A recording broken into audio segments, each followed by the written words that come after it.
भगवान का शरणागत भक्त ज्यादा खा जाए, अजीर्ण हो जाए, ऐसा तो हो सकता है, लेकिन भूखा कभी नहीं रह सकता। एक बार कोई भगवान की शरण में आ जाए, महाराज हजारों सैकड़ों लाखों लोग हाथ जोड़े खड़े रहते हैं, महाराज जी हमारे घर में, हमारे घर में, हमारे घर में। इसलिए बंधु, भोजन की चिंता करने की जरूरत नहीं है, भजन की चिंता करना। एक दो बात सुना कि नहीं आप लोगों ने? अजगर करे न चाकरी, पंछी करे न काम, दास मलूका कह गए सबके दाता। पता है मलूक दासी ने दुआ कब गाया?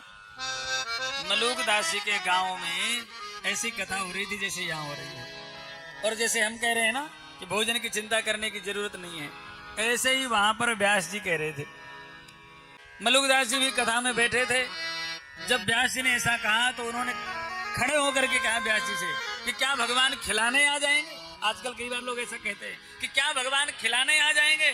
महाराज व्यास जी भी बड़े विलक्षण थे, उन्होंने भी महाराज बहुत भावुक होकर के कहा, हाँ भगवान की शरण में आकर के तो देखो, भगवान खिलाने आ जाएंगे। दृढ़ निश्चय कर लिया, अब हम तभी भोजन करेंगे जब भगवान खिलाने आएंगे, नहीं तो नहीं खाएंगे। ऐसा निश्चय करके गांव के बाहर एक बरगद का वृक्ष था, उस बरगद के वृक्ष में चढ़ करके ऊपर बिल्कुल चोटी में चढ़ करके बैठ गए। निश्चय कर लिया भगवान आएंगे तभी खाएंगे, तभी उतरेंगे। एक दिन हो गया, 2 दिन हो गया, तीसरा दिन आ गया। सोच रहे थे व्यास जी की खबर ले लेंगे जाकर। यहाँ तो कोई पानी की पूछने नहीं आया, भोजन की कह रहे थे। दोपहर का समय था, कुछ राहगीर वहां से निकले, 5-7 लोग थे। धूप थी तेज, बरगद का वृक्ष देखा तो बड़ी सुंदर छाया है, चलो चलो थोड़ी देर विश्राम कर लेते हैं, सुस्ता लेते हैं। वहीं बैठ करके विश्राम करने लगे। भोजन लिए थे महाराज 5-7 लोगों का, एक व्यक्ति भोजन लिए था। उसने सोचा कि अब यहाँ कहीं नीचे रखेंगे, चीटी चीटा ना हो जाए, थोड़ी देर विश्राम करना है। इसलिए जो बरगद की जटाएं लटक रही थी ना, एक जटा में महाराज वो भोजन टांग दिया, बांध दिया। थोड़ी देर बैठे, सुस्ताए, आपस में बातचीत करते रहे, और उसके चलो चलो चलो चलो चलो देर हो रही है, चलिए चलिए चलिए।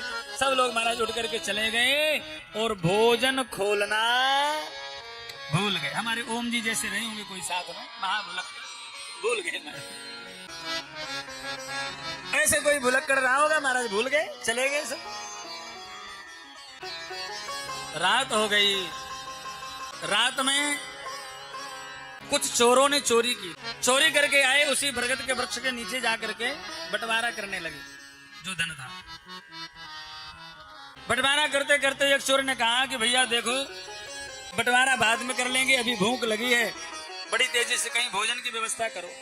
तभी एकदम से सुगंध सी आई। बोले भैया कुछ सुगंध आ रही है, बढ़िया सुंदर देसी घी के हलवा की सुगंध आ रही है, देखो कुछ कहीं रखा है ऐसा लगता है। टॉर्च लगा करके देखा तो महाराज जटाओं में एक झोला लटक रहा था। खोल करके देखा तो 5-7 लोगों का बढ़िया चकाचक भोजन। बोले बढ़िया भैया काम बन गया, भगवान ने भोजन भेज दिया। जब वही पत्तों की पत्तल बना करके बैठ करके परोस करके भोजन करने ही वाले थे, तभी जो चोरों का सरदार था उसने बड़ी तेजी से डांट करके कहा, हे श्रीमान जी भोजन मत करना कोई। तो भैया, अरे बोले निश्चय ही किसी को पता चल गया कि यहाँ पर हम लोग रोज आकर के बंटवारा करते हैं, इसलिए कोई भोजन में विष मिला करके रख के गया है, सब लोग खा करके मर जाएंगे, वो सारा धन लेकर के भाग जाएगा। इसलिए देखो निश्चित ही कोई ना कोई यहीं बैठा होगा। अब महाराज टॉर्च लगा करके इधर उधर देखा, और जैसी बरगद के ऊपर टॉर्च लगाई और तो कोई नहीं, मलूक दास जी ऊपर चढ़े बैठे थे। अरे हाँ हाँ भैया भैया कोई बैठा है ऊपर चढ़ा हुआ। महाराज चोरों ने कहा उतरो श्रीमान जी, नीचे उतरो।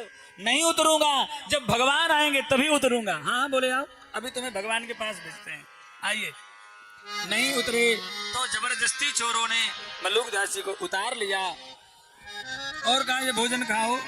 मलूक दास जी बोले नहीं खाएंगे, जब भगवान खिलाएंगे तब खाएंगे। चोरों को निश्चय हो गया कि इसी ने रखा है और विष मिला करके रखा है, इसलिए नहीं खा रहा है।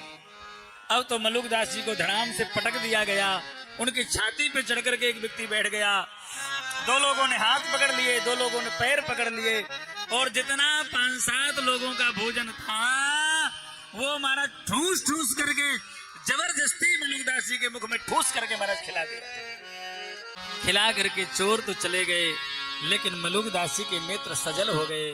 मेरे नाथ, मेरे सर्वेश्वर, मैंने आपसे हट की तो आपने भी मुझे हठपूर्वक खिलाया। मैं यदि प्रेम से आपके शरण में आता तो निश्चय ही आप भी मुझे प्रेम पूर्वक प्रकट होकर के अपने करकमलों से जरूर खिलाते। सजल हो गए नेत्र और महाराज भाव पूर्वक ये दोहा गा दिया। अजगर करे न चाकरी, पंछी दास मलुका कह गए सबके दातारा। प्यारे, इसीलिए भोजन की चिंता करने की जरूरत नहीं है। भजन की चिंता करो, भगवत शरणागति की चिंता करो, भगवत आराधना की चिंता करो कि हमारा चित्त भगवान के चरणों में कैसे लगेगा। बाकी व्यवस्था करने की जिम्मेदारी उनकी है।